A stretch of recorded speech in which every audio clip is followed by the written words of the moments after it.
Donc en 2025, c'est le nouveau goal pour les meufs.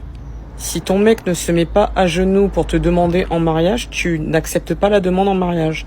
Malgré la bague, les fleurs, que le mec est tout organisé, tu n'acceptes pas la demande en mariage. Parce que le mec ne s'est pas mis à genoux.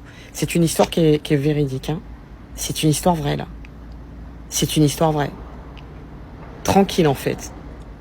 Ben, le mec, vu que la meuf, elle lui a refusé la demande en mariage, sa demande en mariage, sous prétexte qu'il ne s'était pas mis à genoux, parce que le mec a refusé de se mettre à genoux, il lui a dit, bah non, je te demande ta main, je t'offre une bague. Non, je n'ai pas besoin de me mettre à genoux pour te demander ta main.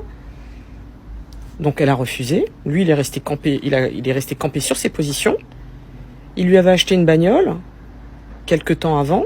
Il a été récupérer sa bagnole, le gars. Mais il a raison. Il a raison.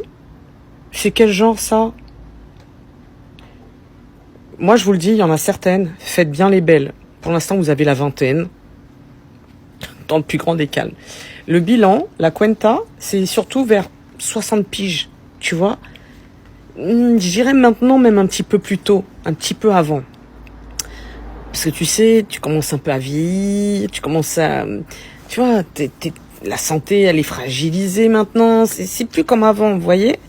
Là, ça commence à... Sachant qu'en plus... de plus en plus jeune, maintenant, vous êtes touché par certaines pathologies qu'il n'y avait pas avant. En tout cas, pas chez les jeunes.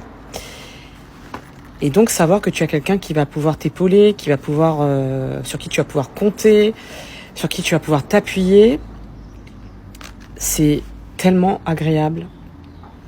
Je vais être très honnête. Vraiment, mon mari, c'est vraiment mon confident. Mon mari, il sait tout de moi. Donc, toutes les conneries qu'on vous dit, oui, mais il faut pas que tu racontes trop. Arrêtez d'écouter les conseils de meufs qui ne sont pas du tout en couple, en fait. Et qui n'ont jamais eu d'histoire, de véritable histoire de couple qui ont duré et qui sont normaux ou à peu près normaux. Voilà. Dans un couple normal, tu t'engueules, tu te prends la tête, tu t'embrouilles, tu te fais la gueule. Parfois, vous dormez même pas. Il y en a un qui dort sur le canapé, l'autre qui dort dans le pieu. C'est la vraie vie. Voilà, il n'y a pas d'histoire parfaite, il n'y a pas d'histoire magique. Voilà, c'est comme ça. Les réconciliations sont juste extraordinaires. Mais il y a des embrouilles et c'est imparfait un couple. Rien n'est parfait. Et vous voudriez que tout soit parfait.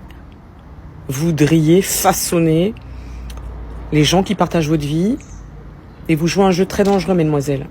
À faire les belles comme ça, vous allez voir. Le bilan, je vous l'ai dit, c'est pas à 30 ans. C'est pas à 40. La cinquantaine. Là, on en reparlera. Parce que par contre, je peux vous dire, j'en vois des nanas qui se disaient ouais, mais moi, de toute manière, je suis une femme forte, je suis une femme... Ouais.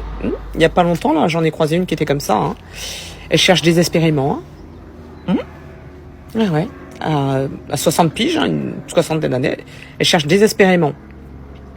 Il y en a une autre que je connais, une cinquantaine d'années, à l'époque. Elle prenait cher. Hein. Ah, ça, c'était dur. C'était dur. Ah bah ouais. Ah oui. À faire tourner les gens en bourrique parce que vous vous prenez pour des restas. Mais vous allez redescendre, je vous le dis pour certaines. Vous allez bientôt redescendre.